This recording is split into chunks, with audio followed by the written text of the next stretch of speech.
Hello friends and welcome back to another First Descendant video. This video is a guide on how to figure out what you need to grind for and where you need to go to get certain items so that you can start target farming for those descendants, ultimate descendants, any type of material, any type of mod. But before we get started, if you're playing the First Descendant, please consider supporting me as a Nexon creator. My code is at the top there, 5888. There will also be a link in the pinned comment below. Go ahead and choose me as your supported creator. Now, of course, you can find these items if you go over to Anase and you look up any of your materials here. You could kind of filter through and see what you need and where you can go get it. However, if you don't want to run all the way over here and check her out, there's another way to do it. The first thing you want to do is hit your map button, and then this is going to get you into Access Info, this tab right up here at the top. If you go over to Access Info, this is literally all of the things in the game that you need to know about every single material component, every descendant item, weapon, module, etc. It is a huge collection book of all of those things. And you can see below I have one of my target items here, cold-bloodedness, that I've tracked from the modules tab. But let's take a look at descendant first.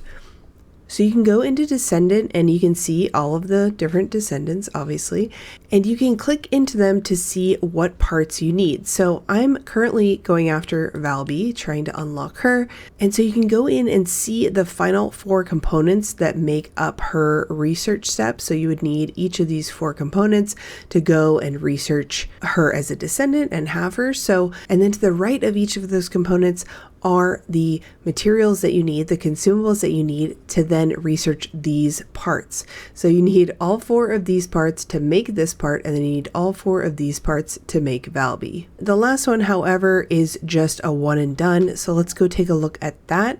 We press F here to get our detailed list of our acquisitions. We can see where you can grab this Valby code. So you can go to the Devourer intercept battle. If you have the amorphous material pattern 32, then you can decrypt that there after you beat the boss, and you have a % chance to get this code. But also you can get it as a random drop from the Void Fusion Reactor in the Sterile Land Rockfall Zone. So what does that mean? Okay, Sterile Land Rockfall Zone, we're going to go back out to our map and go to the world map, and then we're going to go to Sterile Land Rockfall Zone. You're going to look for the name here. Here's Rockfall, and we want to go to the Void Fusion Reactor.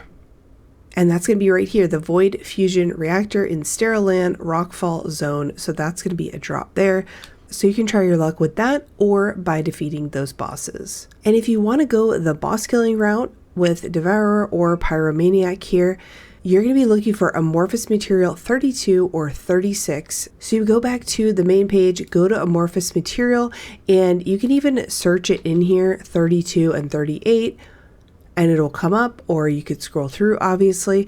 But this, we can see it says 38% for the Valby code. And then if we go ahead and click on this and then hit F, we can see that this drops in the Neutralize Void experiment in the Agna Desert. So let's go back to our map. Let's go to the Agna Desert, and then we're going to be looking for the Neutralize Void experiment, which, look at that, it is the special operation there, which I think you unlock after you've done all the quests in this area. But that is going to be those wave defense type deals. That is where you can farm that amorphous material. And then if we look at 36 was the other one, this one is a 15% Valby code, so not as good as the other one, but let's go ahead and see the acquisition info because maybe it'll be easier.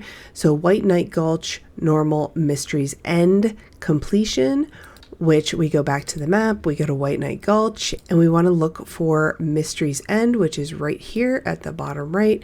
This one is going to be a dungeon, so if you would rather do a dungeon than a defense, you could do this as well. And this is going to give you 100% at getting the 36, it says here. I don't know if that's true or not. I know the drop rates have been a little iffy, but there's also a chance to get one of Blair's parts and Toxic Conductor and a Super Sense mod, so this looks like a pretty good mission to run if you're looking for Valby. Obviously, you can do this with any descendant. You could do this with any piece of info. So let's take a look at the modules, and I'll show you how I did the cold-blooded. So for modules, this is going to show you every single module for your descendant, for your weapon, literally every module in the game. It also tells you how many modules you own out of the total 554. So if you're running a certain descendant and you want to see what type of skill modules you can get, what type of transcendent modules you can go out and farm, then you can search. So I run Viessa. She is my main. I'm pretty much a free-to-play account. I have not spent a single dime in this game yet. Which, speaking of being free to play, if there are any video ideas that you guys have that you'd like to see from me, this is my first type of game like this that I'm playing. I have never played Warframe or anything else, so I'm kind of learning as I go, which I feel like gives me a unique perspective to teach other people that are maybe new to this type of genre of video game. But if you have any ideas for me for free to play that you would like to see, potentially unlocking ultimate descendants or descendants, basically being a free to play gamer, and how long it takes to unlock one on your own versus how much you would pay for it in the shop, then definitely leave a comment down below and let me know. I would love to hear what you guys want to see. So I want to see what mods I could go out and farm for her. Now you have to make sure that you look in here that some of them are ultimate exclusive. So you want to make sure to look at the regular ones if you only have the regular ones. So there's 4 here that you can run with Viessa. So this one I really want to go get. Cold-bloodedness when using a skill increases skill power and decreases skill cost and skill cooldown. Frost roads are not created when moving. So we're going to click it and then click F to see where we can acquire it. And there are a lot of different ways to acquire this. Oh my gosh. So you basically just want to go through this list and see what you want to farm, or go through and do maybe multiple things. But there are void fusion reactors that you can do. There are missions that you can do, and a lot of options on here. So you would just use the map to locate where you wanted to target farm and go get that mod. And then if you want to track it, you're going to want to hit U, or Y is on controller, and that's going to track it on that front page, so it makes it easier for you to go straight in to the module and see it. I don't really know what else the tracking does, so I unsearched Viessa here, and then we click on cold-bloodedness and it just takes us here, which is not really helping us so much because it's down here. So I'm not sure what else it would do. I don't think it tracks it on the map. Like, it doesn't show you what missions you need to run in order to unlock it. So I think they need to work on that a little bit. However, I really like this tab, and I think it's a great way to target farm and see what you need to do to get the item that you want. Alright guys, that's it for the video. Hopefully this tip helps you and gets you target farming with ease. I will see you in the next one. Bye.